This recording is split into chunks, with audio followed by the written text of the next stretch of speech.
So guys, ako ay nagpapasalamat dahil ako ay papauwi na at nabawi ko na ang aking plastic bag na nagkakahalaga ng $50 million. Ayan guys.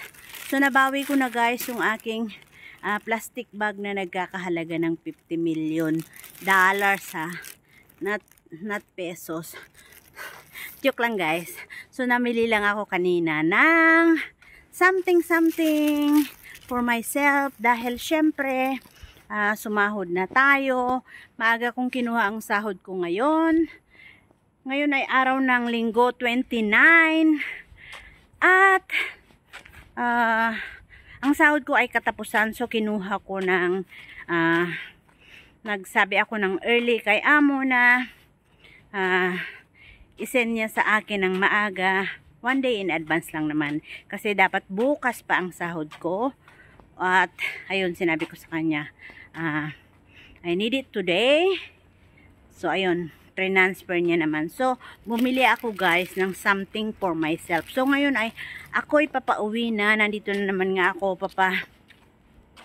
nandito na naman ako guys na naglalakad pa uwi. At don't worry, dito ay very safe. Kahit alas 11 o alauna ka pa dito maglakad, walang loko-loko o siraulo ditong So ayan guys, thanks for watching everyone. At kung bago ka pa lang sa aking channel, please mag-subscribe ka na. Yes, mag-subscribe ka na at i-click mo ang bell all mo guys. And syempre wag mo rin i-skip ang ads para sa konting sa sense na aking kikitain. Pasyal ka sa bahay ko, syempre papasyalan din kita. So ayan na guys, nandito na naman ako. Ayan, nakikita nyo yung red car na yun na may white. Diyan na naman tayo lalakad. At very near na ako. So eto na guys ang aking nabawi ko na. Joke lang. Eto yung pinamili ko kanina. More than ano to, $50, not 50 million. Joke ko lang yun guys.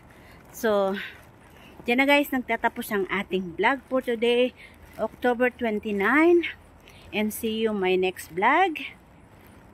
At tayo'y uuwi na sa bahay ni amo. Burgess Vlog OFW in Singapore. Please subscribe ka na guys. Bye everyone. Bye bye. Ang dilim dito guys, pero walang loko-loko dito. May unggoy lang dito guys. May unggoy lang dito sometimes. Pag yung may unggoy lang dito, pero wala ditong wala ditong loko-loko.